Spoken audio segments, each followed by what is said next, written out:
இயேசுவுக்கே புகழ். இயேசுவில் பிரியமானவர்களே, இன்று நம் ஆண்டவர் ஏசாயா 41 அதிகாரம் 12 வசனத்தினூடாக இவ்வாறு நம்மோடு பேசுகின்றார். உன்னை எதிர்த்து போராடியோரை நீ தேடுவாய், ஆனால் அவர்களே கண்டுபிடிக்க மாட்டாய்.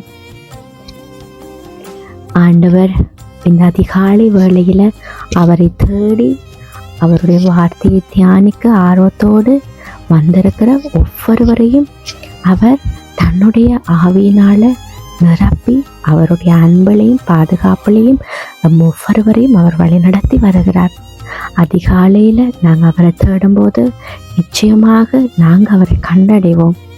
அவர் எங்கள் வாழ்க்கையில் அதிக நன்மைகளை செய்வார். அதிகாலையில் நாங்கள் ஜெபிக்கிற ஜெபமுக்கும் நிறைய வல்லமை உண்டு, நிறைய சக்தி உண்டு. நிச்சயமாக நீங்கள் வேண்டுதல் செய்த காரியங்கள் உங்களுக்கு நிறைவாக கிடைக்கும். இன்றைக்கும் ஆண்டவர் அவருடைய வார்த்தையினூடாக ஒவ்வொருவரையும் ஆறுதல் படுத்துகிறார்.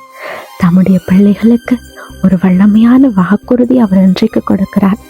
ஒரு காலத்தில் எங்களை அச்சுறுத்திய எதிர்ப்புகள், நம்மை வீழ்த்த முயன்ற சக்திகள், நம்மை துயரப்படுத்திய சவால்கள் அனைத்தும் ஆண்டவருடைய கரங்களில் தோல்வி அடையும்.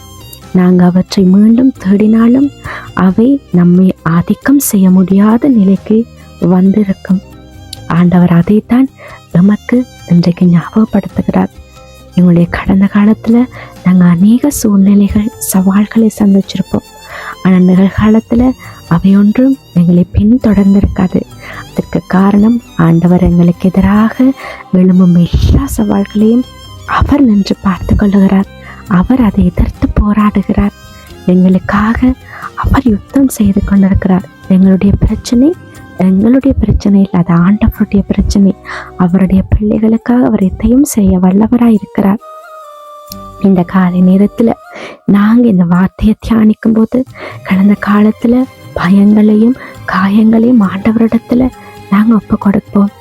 எங்களுடைய பார்வை பிரச்சனைகளின் மீது அல்ல, பிரச்சனைகளை வெல்லும் ஆண்டவரின் வல்லமையின் மீது வைக்க வேண்டும். அவர் நம்முடைய பாதையை நேராக்குவார். நம்முடைய போராட்டங்களுக்கு அவர் ஒரு முடிவை கொண்டு வருவார். இன்றைக்கு நீங்கள் எந்த சவாலையும் சந்தித்தாலும் ஆண்டவர் உங்கள் பக்கம் இருக்கிறார் என்றதை நீங்கள் நினைவில் கொள்ளாதீங்க.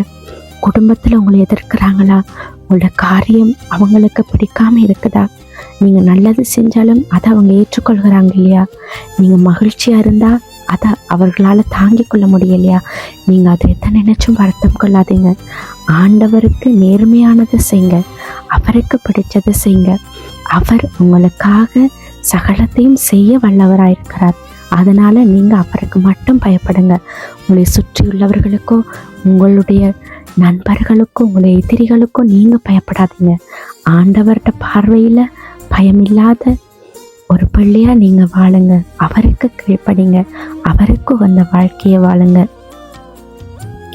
ஆண்டவர் என்றும் மாறாத தகப்பன்.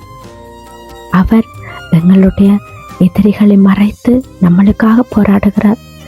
பயம் நம்பிக்கையாக மாறும், தோல்வி வெற்றியாக மாறும். ஆண்டவர் எங்களுக்காக சகலத்தையும் அவர் செய்து கொண்டிருக்கிறார். அவர் இன்னும் எங்களுக்காக செயல்பட்டு கொண்டிருக்கிறார் என்ற நம்பிக்கையோட கண்களை மூடி ஆண்டவர் ஒப்பு கொடுங்க. தகப்பனே, எங்களை எதிர்த்து போராடும் எல்லா சூழ்நிலைகளுக்கும் மேலாக நீர் வல்லவராய் இருக்கிறேன். எங்களுடைய பயங்களையும் கவலைகளையும் உம்மிடத்தில் ஒப்பு கொடுக்கிறோம் அப்பா. இன்றைக்கு நான் உம்முடைய சமாதானத்திலும் வெற்றியிலும் நடக்க எங்களுக்கு உதவி செய்யும். கூட இருந்து துணியாக எங்களை கூட இருந்து வழி நடத்தும் அப்பா. எங்களை ஒவ்வொருவரையும் நிறைவாக ஆசீர்வதியும். உங்களுடைய பாதுகாப்புல எங்களை ஒவ்வொருவரையும் அரவணைத்துக் கொள்ளும் தகப்பனே. ஆமீன்.